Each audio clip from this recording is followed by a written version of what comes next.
Hey everybody, welcome to etrailer.com. I'm Bobby, and today we're taking a look at the Kuat Sherpa 2.0 here on the back of our 2020 Buick Enclave. So if you guys are looking for a way of giving a very decent bike rack to go ahead and transport you and a couple bikes to your trailhead, highly recommend the Kuat Sherpa here. Obviously, it's got style. We are working on the gunmetal gray here today, and that's giving you some very nice copper orange accents throughout it as well, but it doesn't just stop there. It is going to have great capabilities as well and a lot of great features. You are going to be able to fit 40 pounds of bike on each one of these platforms. That's excellent. And if that's not quite enough, you could go ahead and look at the Kuat NV 2.0. You're going to see a lot of the same talking points here in this video on that guy, and that's going to get you up to a 60-pound capacity rating per bike. Now, it is going to be a little longer, a little bit bigger, so if you want something for more of your kind of medium, middle-of-the-road kind of options for more of your lightweight bikes, the Sherpa is definitely a go-to for me. So, you also are having it here in the gunmetal gray, as we said. It is available also in pearl and black. That way you guys can go ahead and start accessorizing to your own Buick Enclave. So, we also have, sorry, I don't know, I'm so many alsos, we have a front tire hold today, allowing us to actually carry our carbon frame bikes as well. So, since we're not having frame contact, we won't be warping or deteriorating those carbon frame bikes. And if you have any women's bikes, step-through bikes, kids' bikes, a lot of times, a lot of frame-mounted carrier options are very limiting for those types of bikes. What's great about this, all we have to have is one good front tire to go ahead and start getting a very nice securance on our wheels. Now, you do have that kid's bike, and it is a little too short, as you guys can see. This is the lowest we can actually get this arm.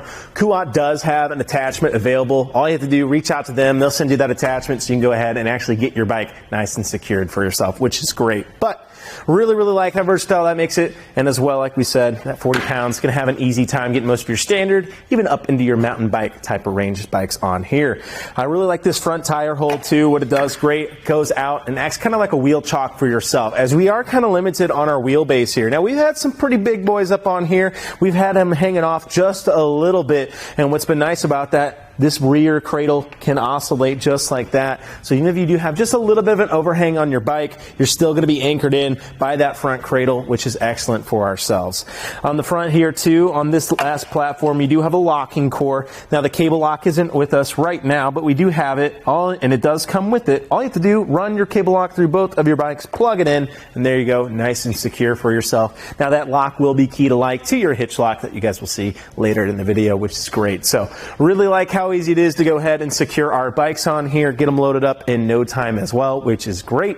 One thing that's awesome about this guy, it can tilt away while your bike's on there, so you still have access to all the spacious cargo in the Enclave. To do that, all we need to do, pop that lever down towards us, allow ourselves to tilt away, and then I can come right up to my button here in the back, pop that. You are seeing it's going to get a little close there, but not too close. So maybe if you have really long pedals, now these are pretty standard pedal size, but if you had super long pedals and maybe a super long handlebar, you might see a little bit of interaction there. I would just say move that to your more outside platform, or just kind of watch this as this goes. You do get a little bit of lean here on your bike if you're really worried about it, so you definitely just kind of check it on that first opening if you guys have a little longer pedals and handlebars. But otherwise, we can go in here, get our bike helmets, coolers, anything else we might need. Going to be really nice too if you want to go ahead, sit here, change your shoes, relax before or after a ride. I really like that we have the option of actually getting total access to our cargo, which is great. And to walk it up is really easy. There's no pins or clips.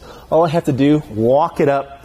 It's going to lock itself in place. Once you hear that audible click, you know it's in there, locked, secure, and tight. Going to have no trouble at all with it. Pardon me, guys, which is great. To get this bike off, it's going to take me no time to do that. I'm just going to come right back to our back strip here, press in on our lever, and release this strip for ourselves. Don't seem to, I think I got this guy pretty well in there. There we go. Just took a little more power to get it unlocked. And then all we have to do, get our strip out just like that. I really like the matting on the inside here as well. It just protects those inner rims if you guys are worried about that.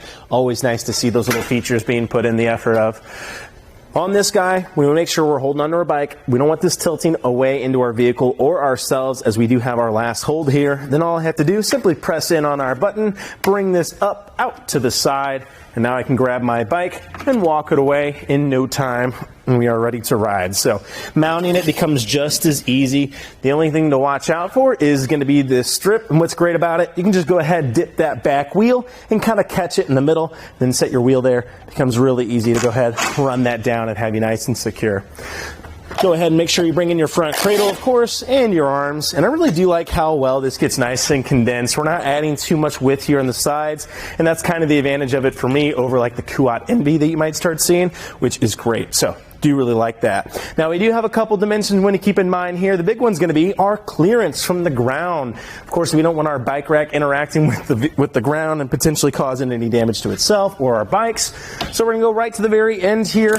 Looks like we're going to be doing way A-okay. And yeah, right at 28 1/8 of an inch. And to our platform is putting you at 27 3/8 of an inch. We're going to have no trouble at all with clearance here. We set up very, very high innately just with our hitch location here on the Enclave, which is great. And we do have a pretty decent rise here with our bikes. So one thing I would have said, maybe too, when you guys do have, if you have very, very tall bikes you're throwing on here, and I'm kind of throwing it out of order on you, maybe be a little careful of your window just because of how the Enclave sits. But that's going to be for your monstrous bikes and probably not going to be too worried about them as we do have a 40-pound weight limit here on the Sherpa. But that could be something to just kind of keep in mind. And we can go ahead and look from the rear of the bumper here how much length we're actually adding here today. So from the rear of that bumper to the very end of our carrier, that's going to put you right at, looks to be 32 3/4 of an inch right to the very end of our lever there. So we have a way of shortening that down though, and to do that, we're going to go right back to our lever we utilized earlier. All I have to do, pull that again once towards me, but walk it right up.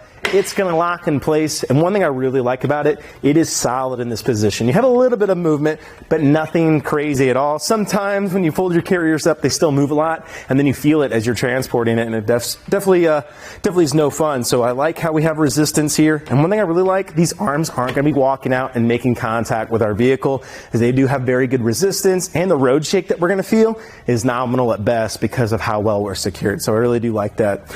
We can go ahead and see exactly what we're working with here now. From the rear of our bumper to the very end now of our anti-rattle device is putting you at 14 1/2 inches. So more than half that length getting shaved down. That's great. Now we can stay nice and tight to our vehicle, hopefully get this in the garage, or at the very least, buy ourselves a little maneuverability to go ahead and get it parked at the trailhead. Now moving our way down to the inside, you can see we are working on a 2-inch shank here today, being used by our 2-inch shank, or hitch receiver, I should say. On the inside of that, you are seeing just a little alignment pin, and it does have a locking core on there, securing your carrier when you leave it unattended. And like we said earlier, those keys will be key to your locking core on your platform. That way, if you're like me, a little forgetful, you'll always have a spare, and you can reduce that keychain size. On the outside here, you are seeing a anti-rattle device. So what this does, it allows us to stay on the outside. Normally, you have a threaded anti-rattle hitch bolt, which works great. They do a great job reducing that play and shake. However, you have to get on the inside of your vehicle. You have to have a ratchet and socket. One more thing to keep with you, right? All you have to do, bring yourselves up here with a hand, stay on the outside of your vehicle, and tighten this up. That tightens the cam on the inside, bringing us in line to one system, taking all that shake and play out. And as you guys can see, as I shake this, it's shaking the entirety of the Buick. That's great, meaning we're all in line with one system, making for a nicer, smoother ride for ourselves, our bike rack, and especially our bikes, which is great. It does have a little hex bolt insert as well, allowing you to go ahead and tighten that down with the included tool if you want, and that becomes excellent for your longer road trips, right? We don't want to be checking this every 50 miles or so. We can go ahead, really cinch it down, and know it's nice and secure. One last little thing I love about the Sherpa is how this lever system works when it's up in this position. You might be like us and don't have a bike stand on your bike. It becomes great about that. Holding on your bike with one hand, walking up, pushing that with a boot or your foot, and there you go, get it nice and down.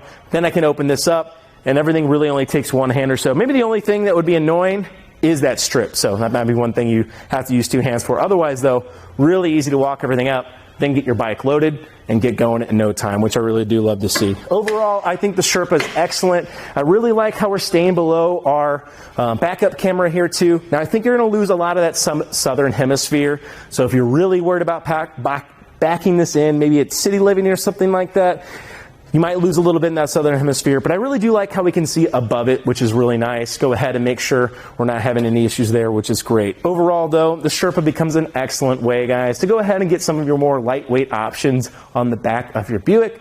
Like I said, if you want that 60-pound rating, highly recommend looking at the Kuat NV. Of course, there's tons of choices here available at etrailer.com, so make sure you're choosing one that best suits your needs. Otherwise though, guys, I think it'd be a really good way to go ahead and get 2 bikes to your destination. Other than that though, I think that does it for our look at the Kuat Sherpa 2.0 here on the back of our 2020 Buick Enclave. I'm Bobby. Thank you for watching. Here on our test course, we'll start by going through the slalom. This is going to show us the side-to-side action, which simulates turning corners or evasive maneuvers. Once we get to the alternating speed bumps, we'll see the twisting action. This will simulate hitting a curb or a pothole or driving over uneven pavement. Now lastly, we're going over some full speed bumps, and we can see here the up and down action. And this will just be like driving in and out of a parking lot, garage, or driveway. So we can see here how the bike rack moves with our truck.